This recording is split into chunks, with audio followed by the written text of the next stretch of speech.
우리 차에다가 보험료를 조금만 더 내니까 우리 딸까지 합쳐서 그렇게 싸게 요즘 우리 차를 몰고 있습니다. 근데 우리 딸이 이제 우리를 안내할 때 보면 내비게이션을 얼마나 잘 보는지 몰라요. 저는 목적지까지 우리 차 내비게이션을 치면 3가지 선택이 나옵니다. 제일 빨리 갈 것인가? 제일 가까운 길로 갈 것인가? 안 그러면 얼터너티브, 다른 길로 선택할 것인가? 그 길이 나옵니다. 근데 우리 딸은 계속해서 그 핸드폰, 아이폰을 틀어놓고 말입니다. 어떤 쪽이 덜 맥히고 어떤 쪽이 더 빨리 갈 수 있는 것인지 그걸 계속해서 따라갑니다. 요즘은요, 내비게이션이 구글에서 말하는 그 안내 지도가요, 우리 하나님이에요. 그걸 따라다녀요. 그런데 보면 평강은 없어요. 여러분, 우리는 세상을 살면서 지름길로만 가려고 합니다. 빨리빨리. 조금이라도 비효율적이고 돌아가는 것을 원치 않습니다. 그러면 손해본 것 같아요. 그러나 그게 진짜 지름길이냐 말입니다. 그 구글에서, 그 맵에서, 지도에서 가르쳐주는 그 내비게이션이 가르쳐주는 그 여자 말이 그렇게 그 진리냐 말입니다. 그거 따라가다가 길이 없는 데까지 가르쳐줘갖고 길은 자꾸 변하잖아요. 아무리 업데이트를 자주 한다고 해도 그게 떨어져서, 낭떠러지에 떨어져서 새로운 길이 나면서 그게 막히고 다른 길로 돌아서는데 내비게이션을 똑바로 가라 해서 똑바로 갔더니만 낭떠러지에 떨어져서 큰 사고를 당하잖아요. 내비게이션은 우리의 하나님이 아닙니다. 지름길은 우리가 꼭 선택해서 가야 될 길만은 아닙니다. 예수를 믿는 사람들은 3종류의 사람이 있습니다. 그 첫 번째 사람은 자기가 자원해서 예수를 따라가겠다고 하는 사람들이 있습니다. 오늘 본문 57절입니다. 예수님께 나와서 자기가 그 길을 가겠다는 것입니다. 시작. 길 가실 때 어떤 사람이 여짜오되 어디로 가시든지 나는 따르리이다. 이런 사람은 예수님이 너무나 멋져 보이거나 예수를 믿으면 자기에게 유익이 있다고 생각하기 때문에 내가 예수님 따라가겠다는 거예요. 그는 주님이 어디로 가든지 자신이 따라갈 수 있다고 의지와 결단에 차서 예수님의 제자가 되기를 소원합니다. 도마가 그랬습니다. 요한복음 11장 16절에 보면 도마가 이런 고백을 합니다. 같이 한번 읽어볼까요? 그 죽은 나사로를 깨우려 주님께서 같이 가셨을 때에 디드모라고도 하는 도마가 다른 제자들에게 말하되 우리도 주와 함께 죽으러 가자. 주님이 가시는 곳이라면 내가 죽음의 자리까지 나는 갈 수 있다 그렇게 생각했습니다. 베드로도 마찬가지입니다. 마가복음 14장 31절에 베드로가 힘있게 말하되 내가 주와 함께 죽을지언정 주를 부인하지 않겠나이다 하고 모든 제자도 이와 같이 말하니라.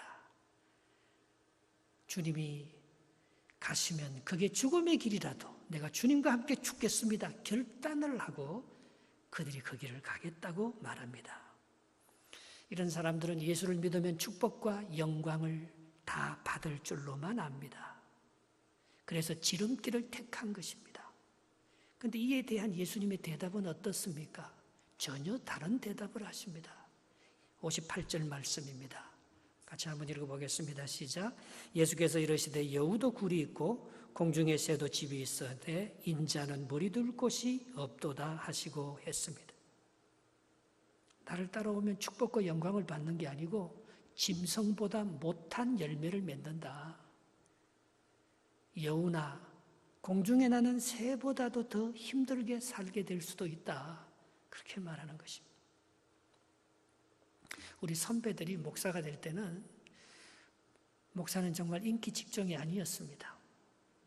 목사가 되면 참 힘든 삶이었습니다. 그런데 우리 후배들이 목사가 될 때는 목사는요 정말 최고의 인기 직종이었습니다. 누구나 목사하고 서로 결혼하려고 여자들이 직업을 선택하는 첫 번째 제일 좋은 직업군이 목사였습니다. 예수를 믿고 주님의 일을 하게 되면 영광과 기쁨과 축복과 좋은 일만 있는 줄 알고 그 길을 선택했는데, 그래서 한국 교회가 이렇게 힘들어지고 모든 것이 복잡해지지 않습니까? 다들 좋은 것만, 예수 믿고 축복만 받으려고 하기 때문에. 그런데 예수님께서 그렇게 말합니다. 너희가 예수 믿고 나를 따라오면 여우도 굴이 있고 공중에 나는 새도 보금자리도 있지만은 나를 믿고 따라오면 집 한 채도 없다. 먹고 살 수 있는 길이 그렇게 넉넉하지 않다. 오늘 그렇게 말씀하고 있는, 부자 청년이 예수님께 나와서 영생의 길을 묻지 않았습니까? 그때 예수님께서 네 재산을 다 팔아 가난한 사람들에게 나누어 주고 나를 쫓으라고 했어요. 그 사람이 재산이 너무 많아서 근심하고 돌아갔다 했습니다. 벤자민 프랭클린이 그렇게 말합니다. 생선과 손님은 3일이 지나면 냄새를 풍긴다 했습니다. 손자, 손녀들이 아무리 좋지만 3일 이상 부모 집에 와 있으면 올 때도 좋지만 갈 땐 더 좋잖아요. 여러분, 예수님을 따르는 길을요, 로망스로 생각하면 안 됩니다. 결혼도 로망스가 아닙니다. 결혼하면 나는 행복할 거야. 결혼하면 나는 모든 것을 새롭게 변화받아서 정말 내 파트너와 함께, 배우자와 함께 완전한 삶을 살게 될 거야. 그런 결혼의 환상을 가지고 결혼한 사람들은 더 많이 깨어집니다. 내가 스스로 경제적으로, 정신적으로 독립하지 못한 상태에서 내 배우자를 의지해서 더 큰 성공과 출세를 이루려고 하는 사람들은 그 결혼이 짐이 됩니다. 그 배우자에게 큰 부담이 되고 같이 살기 힘들어지게 될 것입니다. 금방. 영적인 결혼, 예수님과의 신앙생활도 마찬가지입니다. 내가 예수님하고 결혼하고 예수를 믿으면 예수님께서 나에게 모든 걸 다 주시겠지. 나는 행복하고 축복의 주인공이 되겠지. 그렇게 생각하고 신앙생활 하는 사람들은 예수님 믿다 보면요, 고통도 줍니다.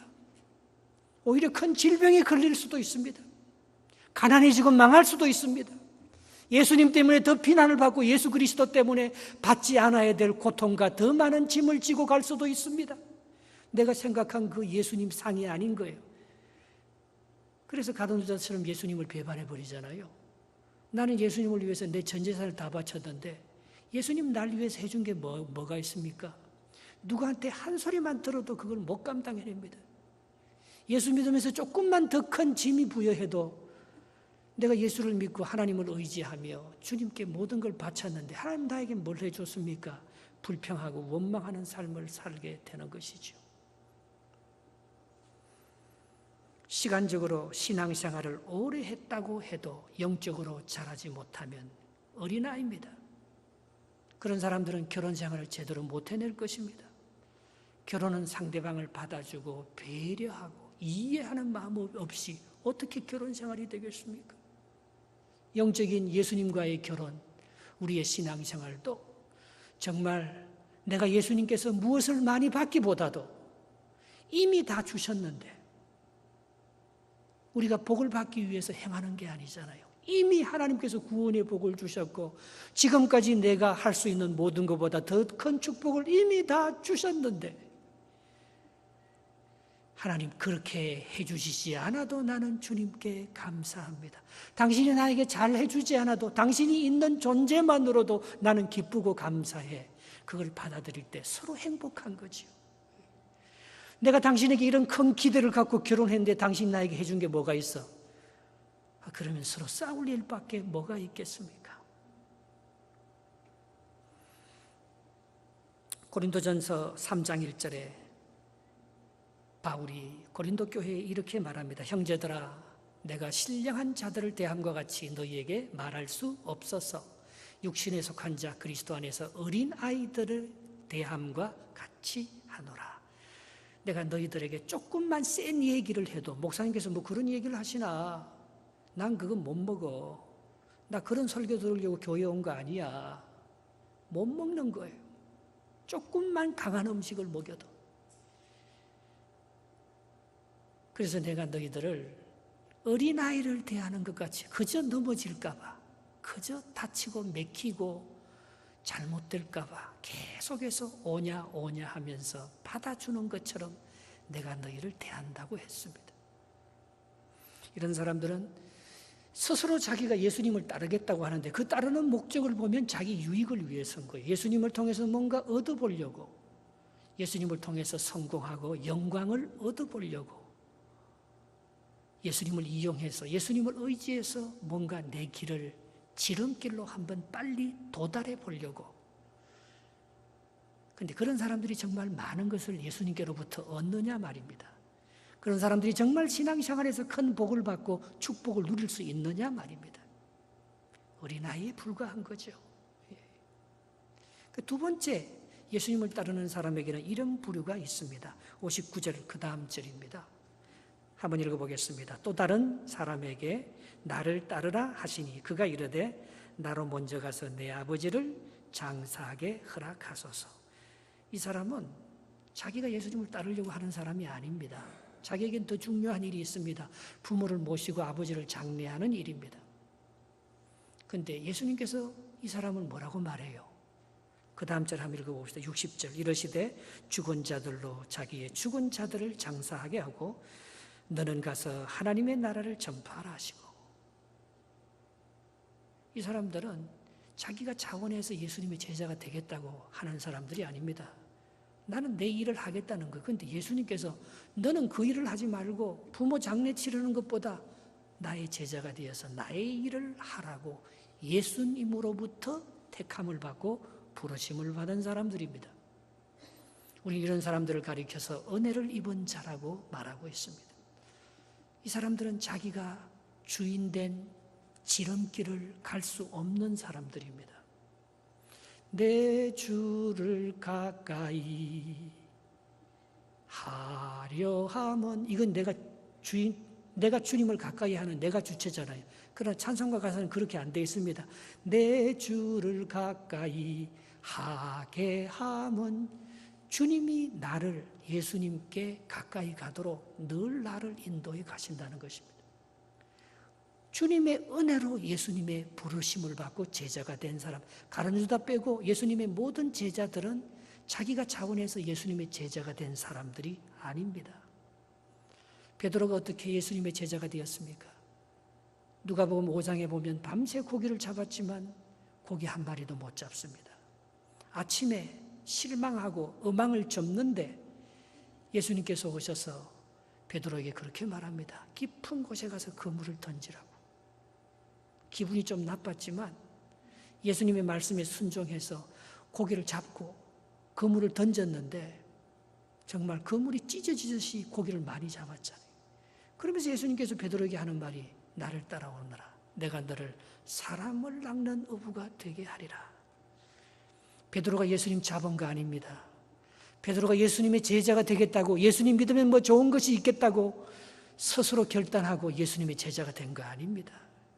실패하고 낙심한 그 베드로, 삶의 현장에서 모든 게 절망과 그가 할 수 있는 것들이 다 끝났을 때 예수님께서 베드로를 불러서 축복해 주시고 예수님의 제자로 삼아 주신 것입니다. 바울도 마찬가지지 않습니까? 바울은 예수 믿는 사람들 죽이는데 제일 앞장선 사람입니다. 스데반을 순교시킬 때 제일 먼저 돌을 던졌습니다. 다메섹에 있는 예수 믿는 사람들을 잡아 죽이려고 다메섹까지 가서 대제사장의 체포장을 가지고 다메섹에 있는 그리스도인들을 감옥에 넣으려고 갔습니다. 그때 갑자기 하늘에서 바울아 바울아 네가 왜 나를 핍박하니? 그 음성을 듣고 바울이 예수님의 제자가 되었던 것입니다. 저는 노회나 총회 일을 가끔 할 때가 있습니다. 그러면 고시부를 하면 젊은 전도사들이 목사가 되겠다고 목사고시를 지원합니다. 그러면 그 사람들을 인터뷰하고 면접합니다. 그때 꼭 물어보는 것이 있습니다. 당신은 왜 목사가 되려고 합니까? 그런데 저는 이런 사람들을 떨어뜨립니다. 저는요, 이런 위대한 일을 한번 하고 싶어서 내 몸을 불살라서 내가 정말 한번 멋진 목사가 되겠습니다. 그럼 저는 그 사람 떨어뜨립니다. 왜? 그 네가 목사가 되려고 하는 거잖아. 하나님이 너를 부르심, 콜링이 있냐 이거죠. 편하고 잘 될 때는 내가 목사가 된 그 하나의 결단과 의지를 가지고도 좋은 목사 될 수 있습니다. 그러나 목회라는 것은 그런 게 아닙니다. 하나님이 나를 이것밖에는 아니다. 하나님이 나를 목사로 부르신 부름의 소명이 있단 말입니다. 네가 목사가 되려는 것이 아니고 하나님께서 너를 목사로 만들어서 주의 종으로 쓰려는 하나님의 부르심과 콜링이 네게 있냐 없냐, 이게 아니면 넌 끝까지 목회일 못해. 너는 힘들고 어려우면 언제든지 돌아설 수 있어. 왜? 네가 선택했기 때문에. 언제든지 사랑하는 결혼을요, 내가 너무 사랑해서 내가 선택한 결혼은 위험한 결혼일 수 있습니다. 이 결혼은 하나님께서 내게 짝지어 주신, 하나님이 만들어주신 부부인 줄 알아야지. 하나님이 붙여줬기 때문에 영원히 못 헤어지는 거지. 내 마음으로는 가끔 헤어지고 싶고 언제든지 싸울 수 있잖아요. 네가 목사가 되고 하나님의 종이 되는 것이 네가 되고 싶어서 된 목회일이라면 넌 언젠가는 그게 힘들고 안 하고 싶을 때 그만둘 수가 있어. 그러나 네가 이 부르신 것이 하나님께서 너에게 부른 소명, 콜링이라면 너는 죽을 때까지 무슨 일이 있던 데까지 이 일을 끝까지 해야 될 그 사명감에 붙들려서 능히 하나님의 일을 할 수가 있다는 거예요. 예수 믿는 것도 마찬가지입니다. 내가 예수 믿고 축복받고 좋아서 예수를 믿으면 축복 안 받고 병이 들고 어려움을 닥치면 예수 안 믿을 거 아닙니까? 나에게 축복을 주신 분도 하나님이지만 욥의 고백이 내 건강을 빼앗아가고 내 재물을 빼앗아가고 내 가는 길에 장애물을 놓고 어려움을 주시는 분도 하나님인데 주신 자도 여호와시요 가져가시는 자도 여호와신데 나는 주님을 찬양할 따름입니다. 그건 과정에 불과합니다. 하나님 나를 위해서 마지막에 항상 더 좋은 것을 준비하고 계신 줄 믿습니다. 하나님께서 모세를 부를 때 어떻게 부르요? 모세가 자기 민족을 구원할 수 있다고 자신감에 사로잡혀서 이스라엘을 구원하기 위해서 애굽 청년을 쳐 죽였을 때 하나님은 모세를 부르지 않았습니다.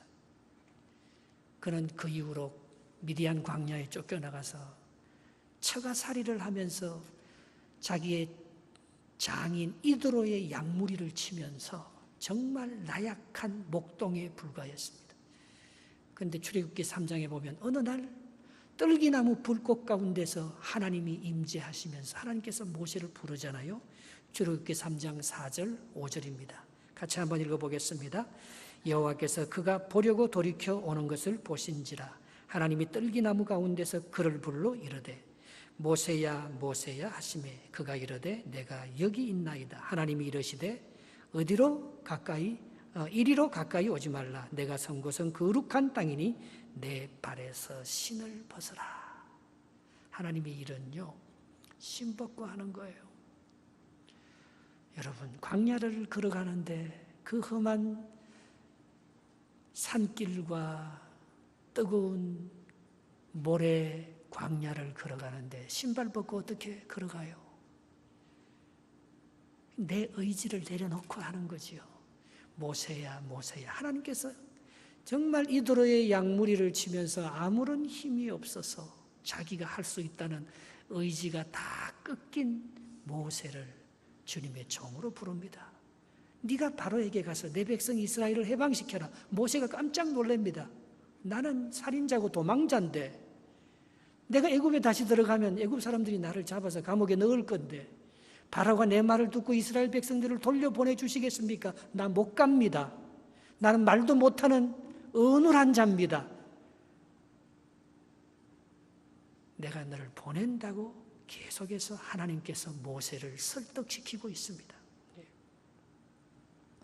주님은 자격 없다고 생각한 사람을 불러서 자격을 주십니다. 이 사람은 바로 자기가 주인이 아닌 거예요. 모세의 사역은 모세가 주인이 되어서 하는 사역이 아닙니다. 모세는 그저 종에 불과합니다. 하나님이 모세의 사역을 인도해 가시는 것입니다. 우리는 이 60절 말씀을 잘못하면 오해할 수 있습니다. 60절을 다시 한번 읽어보겠습니다. 이르시되 죽은 자들로 자기 죽은 자들을 장사하게 하고 너는 가서 하나님의 나라를 전파하라. 아니 내 부모가 죽었는데 예수님 너무합니다. 부모 장례도 못 치르고 나를 따르라고요? 아니 기독교는 부모도 없는 종교입니까? 그렇게 말할 수가 있습니다. 여러분 기독교만큼 부모 공경을 강조하는 종교는 없습니다. 10계명에서도 5계명에 내 부모를 공경하라. 이는 내가 잘되고 장수하리라고 약속했습니다. 디모데전서 5장 8절에도 이렇게 약속하고 있습니다. 누구든지 자기 친족 곧 자기 가족을 돌보지 아니하면 믿음을 배반한 자요 불신자보다도 더 악한 자니라. 기독교는 결코 부모의 장례를 소홀히 하거나 가족을 무시하는 그런 종교가 아닙니다. 창세기는 가족 족장들의 역사입니다. 아브라함의 역사는 가족의 역사입니다. 얼마나 가족이 소중하고 부모를 섬기고 부모의 장례를 얼마나 귀하게 보는 이 기독교가 왜 예수님께서 부모의 장례를 치르고 내가 주님을 따르겠다고 하는 사람에게 그건 죽은 사람들로 하여금 죽은 사람을 장례 치르게 하고 너는 나를 쫓으라고 그렇게 말했겠습니까? 주님이 부르는 그 부르심의 사명을 따라 살아야지만이 육신의 사건을 쫓아서 따라 살아가면은 우리는 모든 것을 잃어버리기 때문에 그런 거예요. 안중근 의사가 1909년 10월 26일 날 하얼빈역에서 우리나라 한일합방 후에 초대 총독으로 오는 이토 히로부미를 저격해서 죽였습니다. 그리고 4개월 후 1910년 2월 14일에 사형 선고를 받았습니다. 이때 안중근 의사의 나이가 31살이에요. 예수님보다 더 젊었죠. 그의 어머니 조 마리아의 나이가 40대 후반이라고 나와 있습니다. 그러니까 20살 되기 전에 이 안중근 의사의 어머니가 결혼한 거예요. 그때는 빨리 결혼했잖아요. 근데 리순 감옥에서 재판을 받고 사형 선고를 받았을 때 그 안중근 의사의 어머님 조마리아가 그 사형 선고 소식을 듣고 아주 짧고 단호한 편지를 아들 안중근에게 보냅니다. 안중근의 세례명이 도마예요.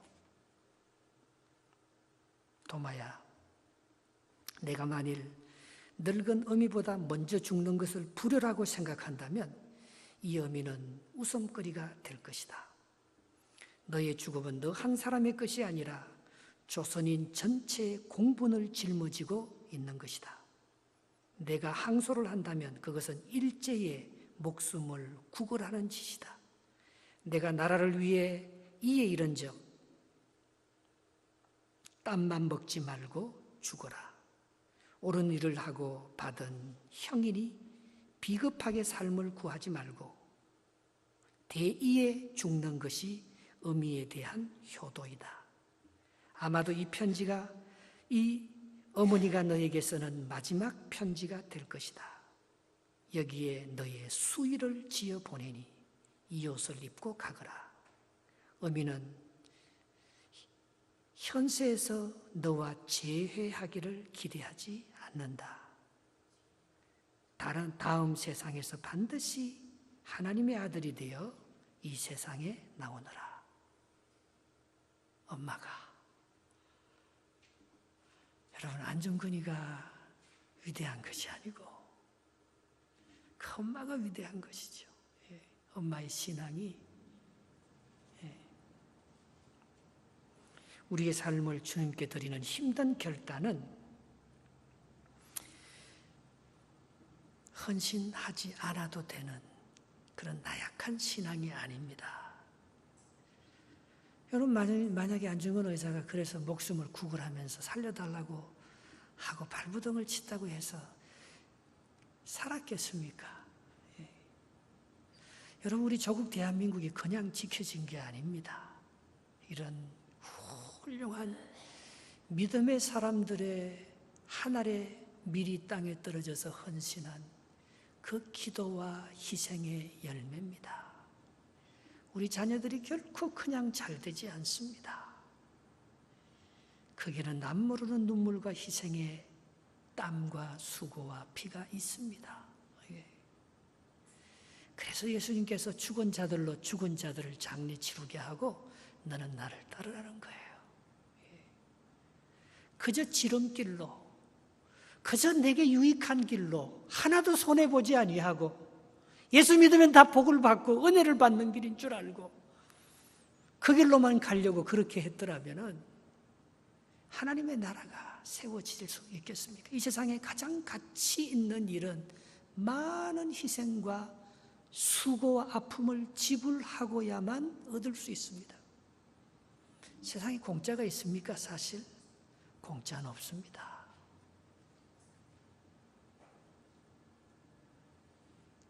우리가 주를 위해서 소자 하나에게 냉수 한 그릇 떠준 것까지 하나님은 그 상을 결단코 잃지 않고 기억하신다고 약속하고 있습니다. 마지막 세 번째로 주님을 따르는 사람들 중에 이런 사람이 있다는 것입니다. 61절, 62절 말씀입니다. 한번 읽어보겠습니다. 또 다른 사람이 이르되 주여 내가 주를 따르겠나이다마는 나로 먼저 내 가족을 작별하게 허락하소서. 예수께서 이르시되 손에 쟁기를 잡고 뒤를 돌아보는 자는 하나님의 나라에 합당하지 아니하니라 하시니라. 아멘. 여러분, 예수님을 따랐어요. 예수님의 부르심에 응답해서 주님의 제자가 되었어요. 모든 것을 주님께 마쳤습니다. 그런데 예수님을 따르면서 보니까 미련이 많이 남는 거예요. 후회스러운 거예요. 그래서 주님을 따를까 말까 늘 갈팡질팡하는 사람들이 많습니다. 롯의 처처럼 말입니다. 소돔과 고모라 성에서 구원받았어요. 그러나 몸은 구원받았지만 마음은 여전히 소돔과 고모라 성에 있는 거예요. 뒤를 돌아보다가 소돔 기둥이 되지 않았습니까? 누가복음 17장 32절 33절에 이렇게 말합니다. 롯의 처를 기억하라. 무릇 자기 목숨을 보존하고자 하는 자는 잃을 것이요 잃는 자는 살리라. 여러분, 우리가 주를 따라가면서 정말 세상과 예수님 사이에 두 발을 딛고 말입니다. 자꾸 세상으로 돌아가려고 미련을 버리지 못하는 사람들이 참 많습니다. 저도 여기 이민 와서요. 10년 동안 내가 어려운 일만 당하면 나 한국으로 돌아가야지. 나 한국에 가서 목회해야지. 나 계속 한국으로 돌아갈 생각만 하는 거예요. 어떤 사람은 계속 한국에서 돈을 못 갖고 옵니다. 여기서 혹시 실패하면, 여기서 혹시 우리 자녀들이 잘못되면 내가 한국으로 언제든지 돌아가야지. 두 발을 다 담궈놓고 서로에게 좋은 기회만 있는 걸 바라보는 거예요. 그 사람은 캐나다에서도 정착 못하고 한국에서도 정착 못하는 경우를 많이 봤습니다. 내가 캐나다에 온 것이 내 의지면 내가 캐나다에 있을 수도 있고 캐나다에 없을 수도 있습니다. 그러나 나를 캐나다에 보내신 분이 하나님이면, 내가 주체가 아니면 나는 캐나다에서 죽든지 살든지 배수진을 치고 살아야 되는 거예요. 빨리 뿌리를 내립니다. 저는 여기 이민 와서 살아가는 수많은 사람 중에 우리 전 세대에 오신 분들, 시니어 대학을 하면서 만나는 사람들 참 많습니다. 지난주에 어떤 시니어 한 분이 찾아오셨어요. 목사님하고 꼭 할 얘기가 있다는 거예요. 그래서 한번 말씀하시라고. 이분이 허영수라는 어른이신데, 허영수 이민 온 지 40년이 넘었다는 거예요. 근데 자기 아들이 우리나라 이 캐나다에 제일 먼저 육군사관학교 가서 그 육군 중령 대령으로 은퇴하고, 자기 손자도 여기 캐나다 육군사관학교를 졸업해서 캘거리에서 육군 장교로 그렇게 일을 하고 있는데요. 한국일보 그 시사 저널의 표지 모델로 자기 아들과 손자를 자랑하고 싶어서 저를 보자고 하는 거예요.